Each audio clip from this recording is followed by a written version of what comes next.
So today we're going to be reacting to an ESPN article, and it is basically about the 11 things that have the WNBA at the point they're at right now. ESPN just dropped a bombshell. 11 reasons why the WNBA is crumbling, and buried deep in the report is the one truth nobody in the league dares to admit. Players are panicking. Owners are playing hardball. And the entire house of cards could collapse at any moment. And shockingly, it all traces back to one person. It's not looking good for the WNBA right now. I will say it is helping that Unrivaled's ratings are absolutely atrocious and embarrassing. But all in all, it seems like a lot of these ladies that the WNBA has helped, because at the end of the day, they have not been making money. The WNBA has been helping these ladies, has been keeping them afloat, giving them money, paying for cars, paying for apartments, paying for their babies, all types of stuff has been going on. And it seems like a lot of these same ladies are now looking to kill. Do WNBA players really have the guts to cancel a season and risk everything they've just fought for? Or is this all just high-stakes negotiation theater? ESPN just dropped a massive article breaking down 11 reasons the WNBA is teetering on the edge of a potential lockout, and honestly, it's wild. They actually called out the elephant in the room. The league is 3 months past the end of its season, and the Players Association and league officials are at a total standstill over a new collective bargaining agreement. The tension? It's real. And it's only getting worse. I want to see how Unrivaled did. And with Unrivaled viewership tanking, it gives the players less leverage. It does. You can hear it in the way the players talk. There's almost a panic in their voices when negotiations come up. They keep saying they want a groundbreaking CBA, a historic deal that changes everything. But here's the uncomfortable truth nobody wants to admit. There's never going to be a groundbreaking CBA, at least, not the way they're imagining it. And the biggest reason? The league already sold itself short before anyone realized what was coming. Let's rewind to 2020, when the previous CBA was signed. That deal did bring significant salary increases. The players went from making around $100,000, which for professional athletes is frankly rough, to more livable contracts. But the deal also included strict rules, like mandatory training camp attendance, which hurt players who were playing overseas and relying on international money just to survive. Then came the bubble season of 2020. Honestly, the WNBA might not even exist today if the players hadn't shown up. Many didn't want to, but they did it anyway, because the alternative was watching the league collapse. That same year, the Atlanta Dream ownership scandal shook the league when the team was forced to be sold after controversial political statements by the owner. But here's the real kicker: the capital raise announcement. The league brought in outside investors and sold roughly 16% equity for $75 million. At the time, many thought the investors overpaid. Critics scoffed, saying the WNBA wasn't even worth that much. But if those investors had known what was coming just a few years later, that 16% equity would be worth $700 million, essentially the value of 2 entire franchises. That deal changed everything. And now, years later, the players are left fighting for a historic CBA in a league that has already cashed in on their future. This capital raise announcement, this is what's fucked the league. They brought in $75 million. Had they known what was coming, they would have never made this deal. Or this would have... That sale screwed the players. Now, a huge chunk of the league's value and its future profits is flowing to outside investors instead of going toward player salaries. At the time, the league needed cash and the sport hadn't exploded yet. So they took what they could get. But hindsight is brutal. Now, the players are seeing all this new money flow in and realizing they traded their leverage for pennies. Then there were situations like the New York Liberty fine, which was basically the league punishing the owner for being too generous. Josai owns the team and has his own private jet. He wanted to fly his players around in comfort, even taking them on a trip to Napa. The league nearly forced him to sell because of rules against unsanctioned benefits. That moment exposed a split. Some newer, wealthier owners were willing to invest big in their teams, while others were still running their franchises on a shoestring. The problem? The league keeps catering to the ownership floor, setting policies based on the cheapest owners rather than what the richest want. Owners like Cy or Herb Simon would likely be fine giving players more money and better benefits, but the old guard owners are holding everything back. Meanwhile, teams like the Aces sparked a facilities race, building top-tier training centers and amenities, raising the bar for what players expect. Expansion pushed the stakes even higher. Golden State paid $50 million for their expansion team in 2023. Today, new teams are paying $250 million just for the expansion fee, and buying an existing team like the Connecticut Sun? That's over $400 million total, factoring in league requirements. And let's be real, nobody's actually paying that. Is a big enough star to where, yeah, she can probably go to start her own league or play in another league, whether it's overseas, whatever, golfing, whatever. She's a big enough star to continue to do her thing. But as far as Caitlin Clark in the WNBA, this could be the death of it if they don't figure this out. And it seems like a lot of her peers in the And then we get to the part of ESPN's article that actually made me laugh because they finally admitted it. They listed Caitlin Clark getting drafted as a key reason for where the league is right now. Thank you, ESPN. Thank you for finally saying what everyone watching this sport already knows. Nobody's saying Caitlin Clark is the best player in WNBA history. Most people aren't even saying she's the best player in the league right now.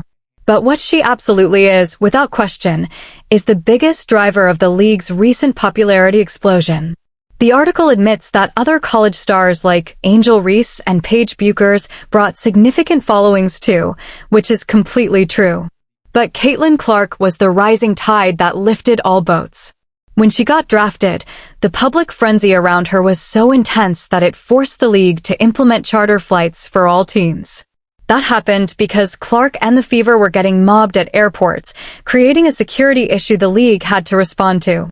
The finals between the Liberty and Minnesota last year were the most viewed in 25 years. And even with rating calculations changing this season, adding about 25% to account for streaming, this year's finals had significantly lower viewership than last year. That's a massive drop when you consider all the new attention the league supposedly has. The growth came with problems, though. Commissioner Kathy Engelberg got absolutely destroyed for failing to condemn racist and misogynistic rhetoric from some fans during the rivalry between Clark and other players. She eventually apologized, but honestly, I still don't understand why she had to. She was on TV trying to promote her league and talk about basketball. The interviewers kept baiting her to make the conversation about racism and toxicity instead of the sport itself.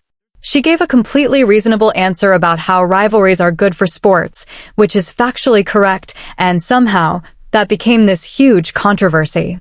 The reality is, Engelberg going on social media to say racism is bad isn't going to change anything. When you bring in millions of new fans, a percentage of them are going to be awful people. That's just statistics. But the league and certain players decided to make Engelberg the villain for not performing the exact social justice statement they wanted to hear. It was a no-win situation for her. The media rights deal that the league signed is another huge point of contention. Engelberg called it monumental, but the Players Association president expressed concern about whether the NBA properly valued the WNBA in negotiations. The deal valued the league's media rights at $200 million per year. Based on 2023 viewership numbers, that was actually an overvaluation. Based on 2024 numbers, with the Caitlin Clark effect, that was an undervaluation. Here's the catch. For that deal to actually be an undervaluation, every single Caitlin Clark game needs to be on national television. Every Paige Buchers game, every Angel Reese game, every Aces and Liberty game needs prime television slots. The 5 marquee teams in the league, the Fever, Wings, Liberty, Aces, and whoever has Angel Reese, need maximum exposure. The other teams basically don't matter for television purposes. If you want equality, where every team gets similar national television exposure regardless of star power, then $200 million per year is actually an overvaluation. The players can't have it both ways. They can't demand equal treatment for all teams while also expecting to get paid based on the viewership that only a handful of stars and teams actually generate. The players opting out of their previous CBA was absolutely the right move. The old deal was terrible, and they had leverage to get something better. But then Unrivaled launched, and that's where things got complicated. Unrivaled is this new 3-on-3 league that plays during the WNBA off-season. They're paying players around $200,000 to participate, which is good money for a few months of work. Here's the problem. Unrivaled's viewership numbers are tanking. They're broadcasting on TNT and truTV simultaneously, and ratings are down 60% compared to initial projections. That's catastrophic. It completely kills the players' leverage in negotiations because it proves that WNBA players without the WNBA brand and structure can't draw audiences on their own. The league was definitely waiting to see how Unrivaled performed before making their final offers. Now that it's struggling, the owners know the players don't have a real alternative if the WNBA season gets canceled. Where else are they going to go? Overseas leagues pay well, but they don't offer the same level of exposure. Unrivaled is losing money. The players need the WNBA more than the WNBA needs most of the players. There's also the All-Star Game situation, where players are demanding to get paid what they're owed. That dispute turned into a personal back and forth between some players and Commissioner Engelberg, which is never productive. When negotiations become personal and emotional instead of business-focused, nobody wins. The article lays out all these factors, but the main one that ties everything together is that Caitlin Clark brought a massive wave of new fans. Those fans started watching games, buying merchandise, and driving up television ratings. The players saw all that new money flowing into the league and realized they weren't getting their fair share. So now they want more, which is completely reasonable. Here's where it gets messy. A lot of these same players spent the entire season complaining about Caitlin Clark and the attention she was getting. They said they didn't want her fans. They didn't want the media coverage focused on her. They wanted the spotlight spread equally. But now, when it comes time to negotiate salaries, suddenly they're very interested in claiming credit for the growth Clark generated. You can't have it both ways. You can't spend a year saying you don't want those fans and media attention, and then turn around and demand to be paid based on the revenue those fans created. Well, you can try, but it makes you look ridiculous. The owners know this. They know that if Caitlin Clark retired tomorrow, if she decided the WNBA wasn't worth the hassle and went to play in Europe or quit basketball entirely, the league's valuation would drop by probably 40% overnight. TV deals would be worth less. Merchandise sales would crash. Half the new fans would disappear. That's not an exaggeration. That's reality. The players are trying to negotiate like they're all equally responsible for the league's growth when in reality it's extremely top-heavy. A few stars are generating most of the interest, and everyone else is benefiting from that. The rising tide is lifting all boats, but some boats are just floating along while others are actually powering the tide. The WNBA is teetering on the edge of disaster, and it all comes back to growth that happened faster than anyone expected. The players want their cut. The owners don't want to pay. And everyone is pretending this isn't almost entirely about one person's impact on the league. If this breakdown was helpful, hit that like button and subscribe for more WNBA chaos.